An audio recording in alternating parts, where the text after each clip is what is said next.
खुशामदीद नाजरीन, आप देख रहे हैं HCN हैदराबाद सेंट्रल न्यूज। हर ताज़ा व अहम खबरों के लिए HCN हैदराबाद सेंट्रल न्यूज को यूट्यूब पर जरूर सब्सक्राइब।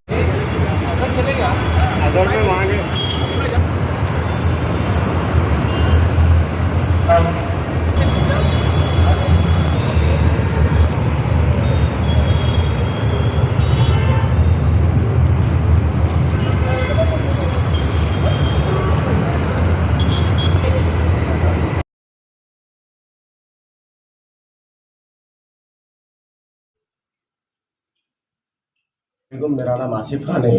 ये हमारे भाई है शहबाज खान, मुजफ्फर खान हमारे छोटे भाई है। इनकी एक बंदे से जो है सो थोड़ी बहस हो गई थी। डॉन वक्त बोल के यहाँ पे किनपेट में रहते हो, उनसे थोड़ी बहस होने की वजह से जो है सो इफ्तार से पहले इनकी कुछ उनसे बहस हो गई।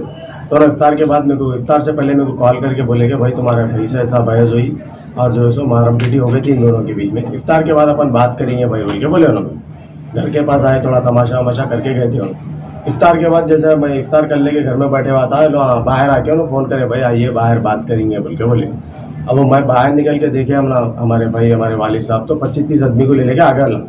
पूरे घर के रिलेटिव ही समझो, भांजे भतीजे जो भी उनके रिश्तेदार पूरों को लेके, आस पड़ोस के जो उनके साथियाँ दोस्त हैं पूरों को ले लेके उन्होंने आ गए। मैं जैसा बाहर निकला हम लोग के ऊपर अटैक कर दिए। इनके ऊपर अभी हम देखने में चाहे बाहर मेरे ऊपर अटैक कर दिया, हमारे वालिद साहब के ऊपर, इनके ऊपर वो लटा वटा वगैरह ले लेके आए थे। ले लेके आके अटैक कर दिए। अटैक कर देने के बाद जो है सो उनके भौने साहब आए जो यहाँ के एम के सदर है रहीम भाई बोल के। उन्होंने पहले भी आए थे, जब पहले बहस हुई वक्त मैं देख के ख़त्म कराता हूँ बोले उन्होंने। बाद में फिर से आए, उन्होंने पहले ना आए आके अटैक करने के बाद फिर से आए, क्या भाई मैं आया तक ऐसा हो गया तो इसका मतलब क्या है बोले तो ला पहले से पूरा प्लान बना के प्लान के तरीके से आए, ला प्लान कर लेके आए बोले ऐसी बात हुई। क्योंकि 5 मिनट के बाद उन्होंने आना, फिर उन्होंने पहले बात करके जाना, फिर जो है क्या है बोलते हो हम लोग यहाँ पहले 8-10 साल से मैं हमारे दोस्त है और एक सरान बोल के अजहर बोल के है, अपोजिशन पार्टियों से कांग्रेस से TRS से टिकट लेके इलेक्शन लड़े थे यहाँ पे कॉर्पोरेटर का। उसके बाद क्या हुआ बोले तो मैं इन लोगों को पूरों को ले गया कि MIM ज्वाइन कर लिया। MLA साहब से मिल के MIM ज्वाइन करने के बाद क्या हुआ बोले तो उन लोगों को कुछ तकलीफ हुई जैसा दिखा मेरे को। अपन MIM ज्वाइन कर लिए तो उन लोगों को क्या तकलीफ हुई क्या है नहीं मालूम। वो छोटे भाई की लड़ाई है, छोटे भाई के ऊपर देखो आप एक भी मारने लगे भाई। हम जैसा बाहर निकले हमारे पर अटैक करे ला, उसकी वजह समझ में नहीं है। हमारी आज तक उनसे कभी लड़ाई नहीं हुई, कभी बहस नहीं हुई। हमारे ऊपर अटैक कर दे के ये बताना चाहेंगे ना कुछ दादागिरी गुंडागर्दी कर रहे लो। डॉन गौस बोल के बंदा यहाँ पे डब्बा चला था, पान का डब्बा है उसका यहाँ पे। डॉन गौस बोलते हैं हकीमपेट में थोड़ा उनको पहले लोगों को मारना तोड़ना, जो भी गरीब लोग आए डराना धमका लेना, गांजे वांजे पी लेके लोगों को डराना धमकाना, ये सब केसों में है नहीं पहले से। अब क्या करा बोले तो हमारे पास भी आगे ऐसा डराएंगे धमकाएंगे, क्या सोच लिया क्या है उसका मतलब नहीं मालूम। अब इफ्तार के बाद डायरेक्ट आके अटैक करा। अब हमारी एक ही गुजारिश है सिटी पुलिस कमिश्नर अब साहब से कि जो है सो इसके ऊपर सबसे सख्त एक्शन होना। हमारे हिमायतनगर PS में हम कंप्लेंट दिए, उसका FIR कापी भी है हमारे पास। हिमायतनगर PS में ही बोले कि हम सबसे सख्त एक्शन लेंगे बोले उन्होंने। फिर भी हम चाह रहे हैं कि सिटी कमिश्नर साहब और जो भी पुलिस के आला अहदेदार हैं उन लोगों से हम ये गुजारिश कर रहे हैं कि इन लोगों के ऊपर सबसे सख्त एक्शन होना।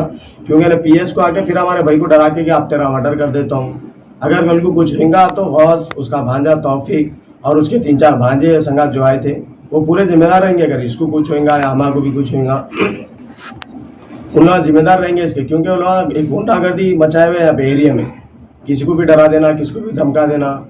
कई ऐसे लोगों को पहले भी डराए हुए धमकाए हुए, लेकिन लोगों कोई PS तक नहीं पहुंचे या फिर बैठ के कॉम्प्रोमाइज़ कर लिए, बात कर लिए। लेकिन ये हमारे साथ जो हादसा हुआ है छोटा मोटा हादसा नहीं हुआ है। हमारे वालिद साहब के ऊपर तक जो है अटैक कर दिया, खाली निकल के बात करने वाले हमको मालूम भी नहीं बात करेंगे बोल के बुला के जो है अटैक करे हुए ला।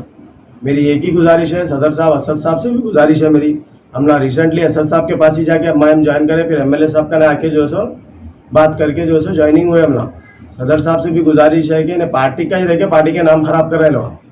पार्टी के भौने के भर्रे पे जो है साला रहीम बोल के लीडर है हमारे एरिया के, सदर है समझो ना MIM के। उन्होंने भी कोई पुराने नहीं है, नए ज्वाइन हुए से उन्होंने भी। अब उन्होंने क्या कर रहे हैं बोलते हैं क्या साले वाले को ले लेके अब ये साला उनके भर्रे पे उड़ना नहीं मालूम या अपने आप पे उड़ना नहीं मालूम, लेकिन साला जो है सो आतंक मचाया हुआ है यहाँ पे, कई लोगों को मारे हुआ है, डराया हुआ है, धमकाया हुआ है। बस हमारी एक ही गुजारिश है, असद साहब, अकबर साहब, हमारे CM रेवंत रेड्डी साहब, जो भी लोग हैं हमारे जिम्मेदार है तेलंगाना के, जिनके हाथ में हुकूमत है, जो लोग कुछ कर सकते तो उन लोगों से एक ही गुजारिश कर रहा हूँ मैं कि ऐसे लोगों को जल्द से जल्द अंदर करिए, लोगों के ऊपर पीडीएट लगाइए, लोगों की रॉडी शीट खोलिए, इनके आप रिकॉर्ड निकाल के देखें तो बहुत सारे केसेस करे हुए लोग। आप अगर बस्ती में इंक्वायरी करेंगे तो मालूम हो जाएगा। बस मेरी एक ही गुजारिश है कि जल्द से जल्द इसको उठाना, इसको अंदर करना और इसके ऊपर सख्त एक्शन लेना। बड़े मैं गुजारिश कर रहा हूँ कि जो है सो हमारे एमएलए साहब कौसर मोहिउद्दीन साहब, हमारे अकबरुद्दीन अवैसी साहब, फ्लोर लीडर साहब और हमारे जमात के सदर असदुद्दीन अवैसी साहब से एक ही गुजारिश कर रहा हूँ कि भाई ऐसे लोग पार्टी में रहने से क्या है, पार्टी का नाम खराब हो रहा और पार्टी के लोगों पे अटैक कर रहे हैं ना, कोई अदर पर्सन पे अटैक नहीं कर दे रहे, कोई अननोन पर्सन पे अटैक नहीं कर रहे। पार्टी के लोगों के साथ इतना जुल्म कर सकते तो आम लोगों के साथ क्या कर रहे होंगे लोग। मेरी एक ही गुजारिश है कि साहब इन लोगों के ऊपर सख्त से सख्त एक्शन लीजिए और ये जितने लोग आए थे 25-30 लोग आए थे, इन लोगों के ऊपर पूरा के ऊपर केस होना और पूरे जेल को जाना है। इन लोगों के जो है सो बड़े से बड़े केस होना है इन लोगों के ऊपर, क्योंकि लोग जो है सो एक लीडर इनके भौने रहने की वजह से इतना आतंक मचाए हुए, तो फिर आगे क्या करने कर सकते हैं। अगर खामोश हो जाएंगे, आज हमारे साथ हुआ, हम आके ठहर रहे हैं, हम बयान दे रहे हैं। ऐसे लोग आए जो बाहर भी नहीं निकलते, डर के जो है सो घबरा के लोग जो है सो खामोश हो जा रहे हैं, कॉम्प्रोमाइज कर ले रहे हैं। लेकिन मैं एक ही गुजारिश कर रहा हूँ कि लोगों के ऊपर सख्त एक्शन लीजिए आप और जल्द से जल्द लोगों को जो है सो जेल की सलाहों के पीछे डालिए। अस्सलाम वालेकुम, शुक्रिया। ऐसे ही अहम खबरों से बाखबर रहने HCN हैदराबाद सेंट्रल न्यूज को YouTube पर सब्सक्राइब करें और बेल आइकन दबाना ना भूलें ताकि हर खबर आप तक पहुंचे।